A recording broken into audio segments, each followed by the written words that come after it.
Hi, I'm Michael, the host of FBTV Radio Live. The following is a segment from one of our recent broadcasts. You can hear the full show by visiting our website at freightbrokertv.com.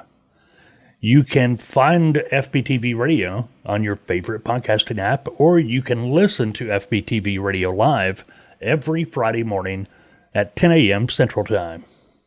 If you'd like to make a comment, ask a question, you can. Just call our studio line at 479-668-0213. That's 479-668-0213. Now keep in mind that your comments or questions may be used as part of a future FBTV radio broadcast, podcast, or even in a video. Hey, thanks for listening to FBTV Radio. Don't know. That's pretty weird if you ask me. Hey, how you doing? My name is Michael. This is FBTV Radio Live. Yeah, we get together every Friday morning about 10 a.m. Central Time. And we get together for about an hour. Could you hear that? We got some new equipment in here the other day. Replaced some of the old equipment we had. We still got the old equipment. It still works. We're just going to put it someplace else before the main studio. You know, we got a new mixer. We got a couple of new studio monitors. Got a new studio chair. Listen, you can't hear it. Remember my old chair? It squeaked. You could hear it. So here we are, April 3rd, 2020. Let's see how long before it starts squeaking. All right. Now, what I was talking about when we came back from break, I was looking at this. Major ELD makers' reason for laying off 349.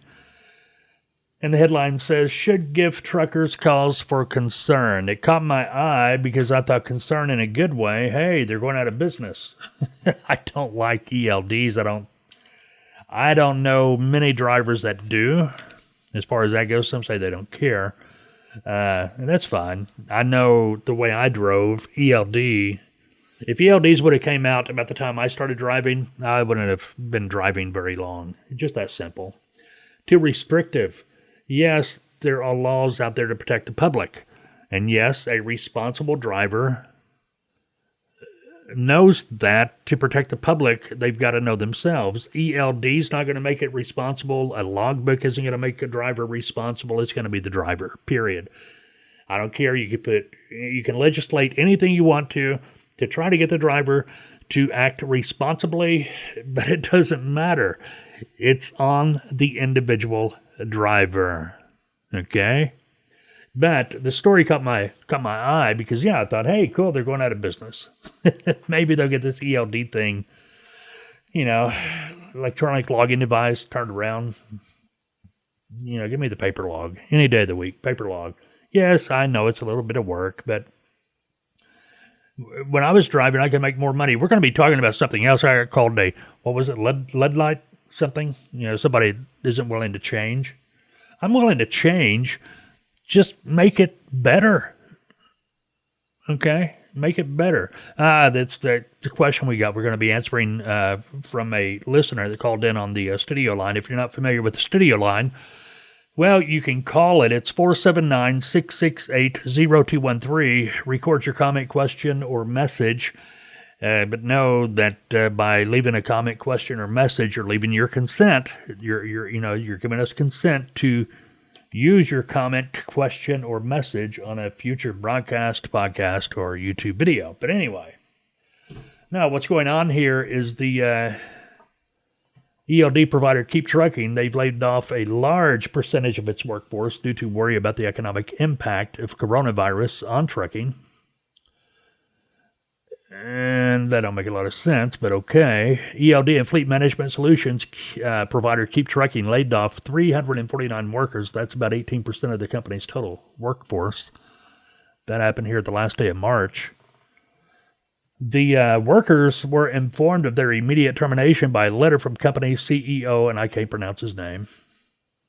Okay, I'm not even going to try. Anyway, he said the company did everything they could to avoid laying off employees. In the letter, he explained that the decision to cut jobs was directly related to the impact of the coronavirus pandemic. Let's see, he said it's impossible to predict the full impact of COVID-19 on the global economy and how that will flow through to our customers, which are trucking companies.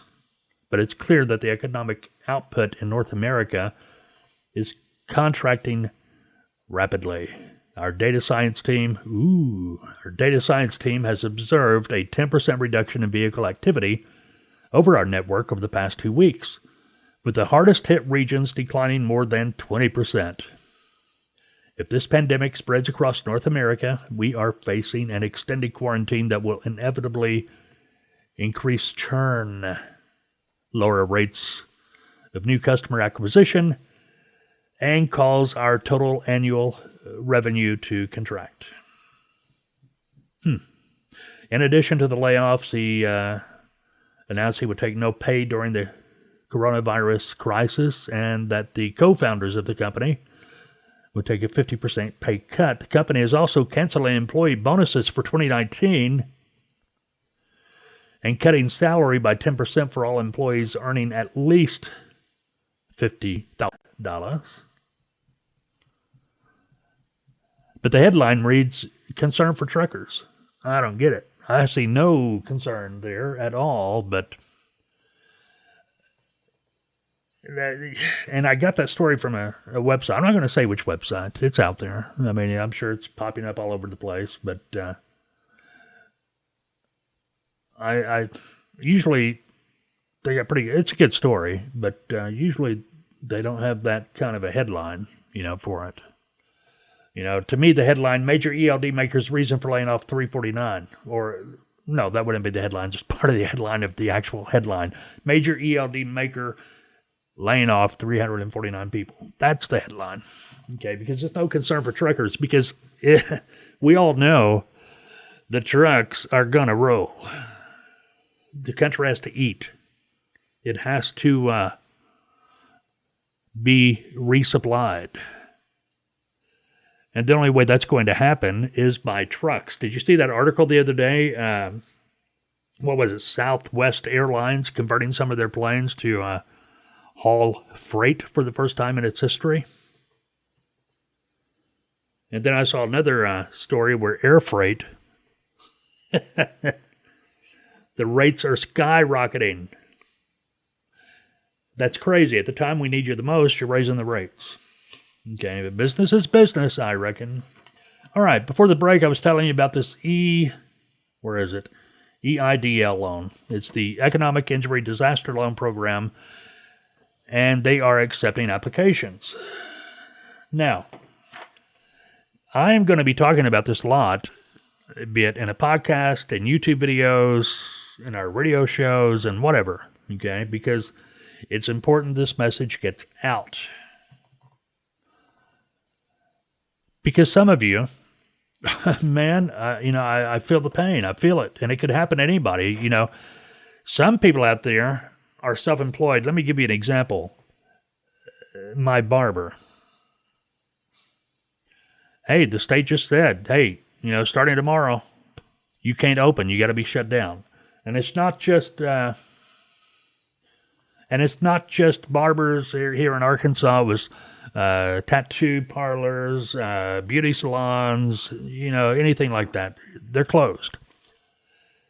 Those people that do that kind of work, they have no income coming in. They're having to live off what they got. And I talked to my buddy, the guy who cuts my hair, and he said he went to the bank because he said, hey, look, man, I have no income coming in. I got about a month worth of income to be able to, live off of. And they said, well, we can give you a pass on last month, pass on this month, and a pass on next month on your car payments and stuff. He goes, what about the month after that? Well, you've got a month income saved up. Well, I've got to live. I've got to eat.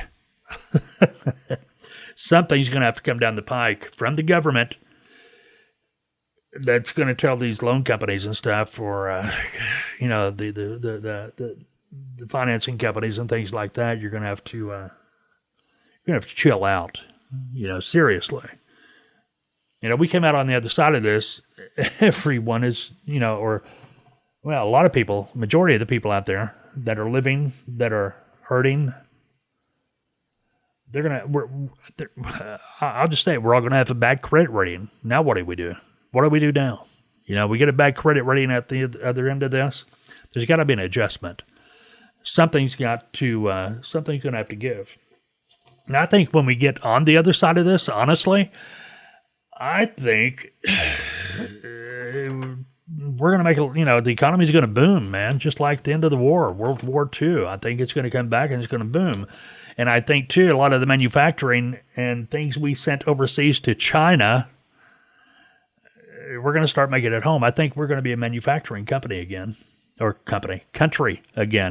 I think we have to, which is going to be good for everyone. You get right down to it. It's going to be good for the trucking industry. It's going to be good for manufacturing. It's going to be good for the unemployment. People are going to be put back to work. As long as we don't get greedy and stupid and don't run them off again. Something about this country, history seems to keep repeating itself. And during that first segment, kind of where I was going with that, I remember after 9/11, the world changed, but it sure didn't take us very long to forget. Now we say, no, we never forget. No, we don't forget. We don't forget the catastrophe, but we forget what we felt.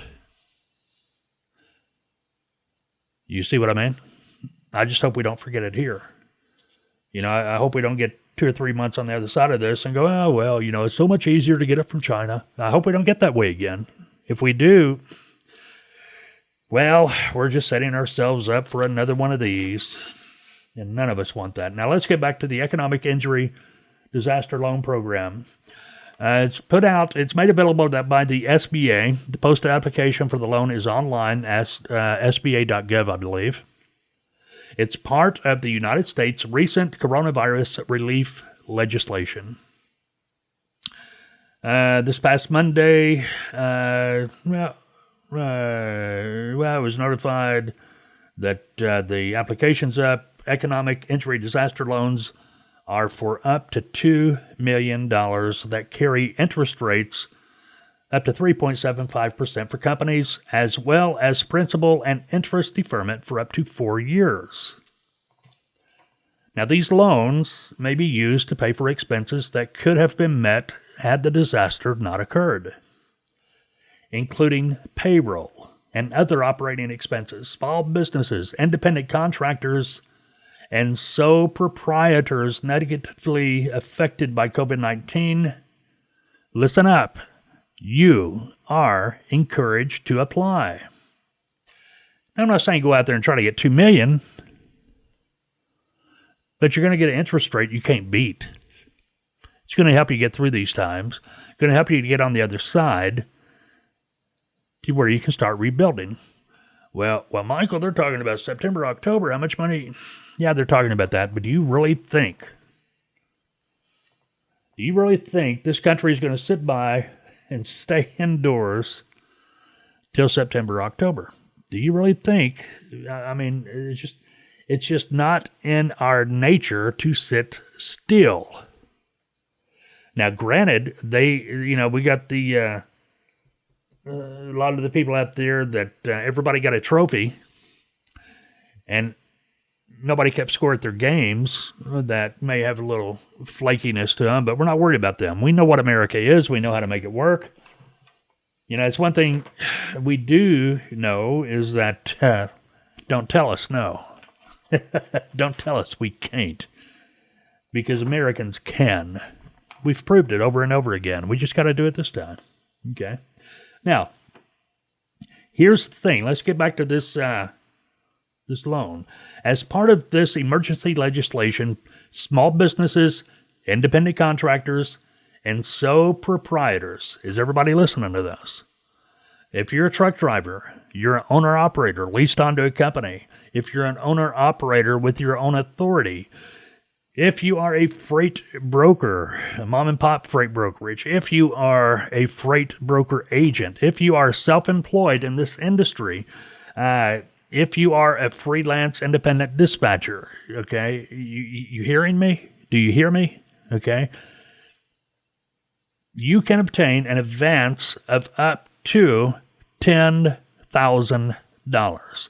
This advance is not a loan. That's according to the story I'm reading, and this story is put out by Landline Magazine, which got their information from OIDA, Owner-Operator Independent Driver Association, in a letter they sent out to their members. I've looked at multiple sources on the internet, and I'm finding the same information from all these different sources that have talked about this loan, the EIDL program, and they're all saying the same thing. This advance is a grant, which means it doesn't have to be repaid even if you are later denied an EIDL loan.